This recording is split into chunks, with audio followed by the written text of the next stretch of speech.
Halo semua, salam sejahtera Malaysia. Selamat datang ke channel Fels Lifestyle. Tuan-tuan dan puan yang saya amat hormati. Satu lagi berita yang panas. Sebelum ini kita dengar ada saja usaha untuk menjatuhkan kerajaan perpaduan pimpinan Datuk Seri Anwar Ibrahim. Dan kali ini pula ada konon berkata BN akan keluar daripada Pakatan Harapan, daripada kerajaan perpaduan. Dan di situ tumbanglah Anwar Ibrahim. Nah, saudara-saudara, kebanyakan yang berkata begini mungkin adalah musuh politik Anwar Ibrahim. Namun ini satu lagi tulisan daripada Syabuddin Husin yang pasti menggemparkan. Zahid Hamidi jangan tolak begitu saja tawaran untuk jadikannya Perdana Menteri. Ketika berucap merasmikan Konvensyen BN Wilayah Persekutuan semalam, Ahmad Zahid mendedakan terdapat usaha untuk menarik gabungan itu keluar daripada kerajaan perpaduan dan seterusnya mengangkat pemimpin daripada BN sebagai Perdana Menteri. Macam mana BN memberikan ataupun menaikkan calon PM mereka sekiranya mereka tidak dapat menubuhkan kerajaan? Adakah BN akan bergabung bersama dengan PAS dan Bersatu? Sedangkan Zahid Hamidi sebelum ini ada membuat kenyataan, kalau saya tak silap, tidak mahu bergabung dengan PAS sekiranya Presiden PAS masih lagi Hadi Awang. Sekiranya Hadi Awang masih memegang jawatan Presiden PAS. Pengurusi BN merangkap timbalan Perdana Menteri, berkata, pelbagai usaha kini dilakukan pembangkang untuk menjadi kerajaan semula.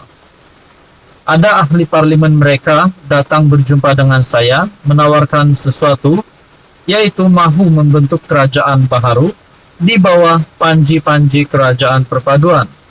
Mereka mahu masuk semula kerajaan dan minta diberikan jawatan 4 menteri. Ada juga yang tawarkan, kononnya mahu menggantikan kerajaan sedia ada dan melontarkan, menjadikan kita pemimpin daripada BN sebagai Perdana Menteri. Sebelum saya teruskan dalam ulasan ini, rasanya kalau BN dan PN bergabung, agak-agak Muhyiddin Yassin mahukah kalau calon Perdana Menteri daripada Barisan Nasional? Agak-agak Hadi Awang mahukah? Mahukah Hadi Awang melihat Zahid Hamidi menjadi Perdana Menteri? Dan begitu juga Muhyiddin Yassin. Zahid Hamidi yang juga Menteri Kemajuan Desa dan Wilayah berkata, beliau bagaimanapun dengan tegas menolak cadangan berkenaan. Walaupun Zahid menolak cadangan PN itu, tapi saya ingin mencadangkan agar beliau tidak menutup terus pintu hatinya terhadap pelawaan tersebut. Jangan letak titik nokta dulu, letak tanda koma saja buat ketika ini. Kaji dengan mendalam dan tengok kiri kanan terlebih dahulu. Jika bersesuaian, jangan sesekali dilepaskan peluang tersebut.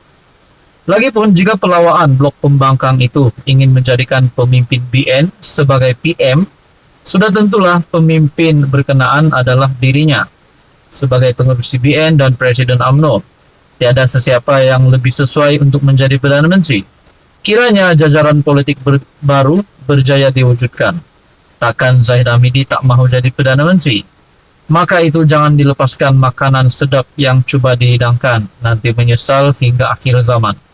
Jadi saudara-saudara yang saya amat hormati semua, di dalam tulisan ini berkata, tetapi bersama jajaran baru dan berjawatan pula sebagai Perdana Menteri, Zahid mempunyai lebih kuasa untuk meminta yang lebih daripada jumlah biasa.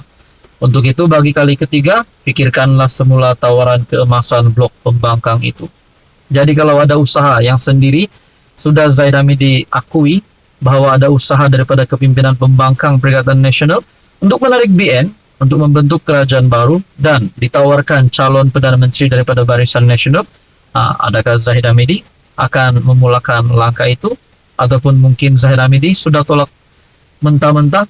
Kita nantikan saja selepas ini. Hai, hello, salam sejahtera Malaysia. Selamat datang ke channel Fels Lifestyle.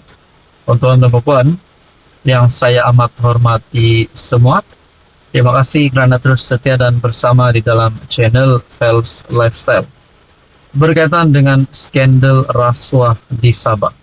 rupanya rakyat Sabah dan mungkin malahan seluruh Malaysia tertanya-tanya apa perkembangan terkini berkaitan skandal rasuah yang berlaku di Sabah ini. Antara persoalan yang paling utama adalah siapakah sebenarnya dalang utama di dalam skandal rasuah ini. Saudara-saudara, saya melihat dalam satu sumber melalui Facebook. Saya tak pasti ini adalah sumber yang benar ataupun sumber yang palsu, tapi saya hanya ingin memberikan perkongsian ini kepada Anda. Jadi, saudara-saudara, ini tidak semestinya tepat dan benar. Tapi di dalam gambar yang saya lihat ataupun sumber yang saya lihat ini, Adun Sabah yang didakwa terlibat skandal rasuah dan salah guna kuasa. Dua nama teratas adalah Ketua Menteri Sabah sendiri, Haji Jinor, dan yang kedua, Menteri Kewangan Sabah, Masidi Manjun. Diikuti dengan beberapa nama di bawah. Tapi saya akan sampaikan ataupun saya akan dedahkan nama-nama ini selepas saya ingin mengulas berkaitan dengan status Ketua Menteri Sabah dan juga Menteri Kewangan. Sekiranya benar Menteri Kewangan dan juga Ketua Menteri Sabah, Haji Jinor dan Masidi Manjun terlibat di dalam skandal rasuah ini, layaklah mereka untuk dipecat. Nah, itu pada pandangan saya. Kenapa saya kata layak dipecat? Sebab rakyat Sabah tidak mahu pemimpin yang kotor. Coba komen sedikit tentang pemimpin yang kotor. Rakyat Sabah ataupun mana-mana penonton video ini, adakah Anda suka dengan pemimpin yang kotor?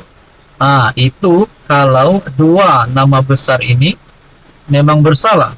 Dan diikuti dengan beberapa nama, Yusof Yaakob Adun Sindumin, Rubin Balang Adun Kemabong, Arsyad Bistari Adun Tempasuk, Syahilmi Yahya, Timbalan Ketua Menteri 3, Gulam Han Adun Kawang, Jasni Daya Adun Pidalit, Andi Suryadi Adun Tanjung Batu, Samad Jamri Adun Labuk, dan Sofian Nair SUTMOF.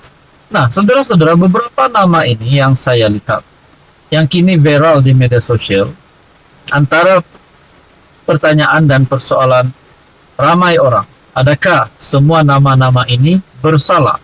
Kalau benar bersalah, bukankah mungkin spekulasi tentang pembubaran DUN Sabah ini akan semakin menjadi kenyataan ataupun benar DUN Sabah akan bubar tidak lama lagi?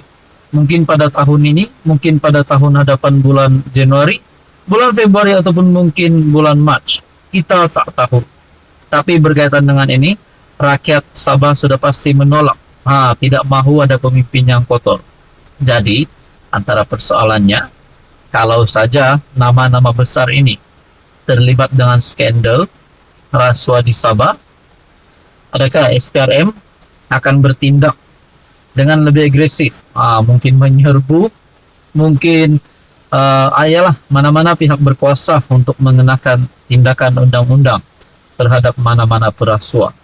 Jadi saudara-saudara, berkaitan dengan status Haji J sebagai Ketua Menteri pula, adakah dalam bahaya? Karena beberapa komen yang saya lihat di dalam video saya sebelum ini berkata ramai calon Ketua Menteri yang layak. Syafiq Apdal, ada yang mencalonkan YB Munira, ada yang mencalonkan Jeffrey Kitingan, ada yang mencalonkan Bung Mokhtar, ada juga yang memberi nama, mungkin beberapa nama yang besar juga. Jadi saudara-saudara yang saya hormati, sekiranya Haji Jinor sebagai Ketua Menteri Sabah terlibat dengan skandal ini, adakah beliau akan digulingkan dan DUN Sabah akan bubar untuk memberikan laluan kepada pilihan raya negeri Sabah? Tonton teruskan bersama di dalam channel ini.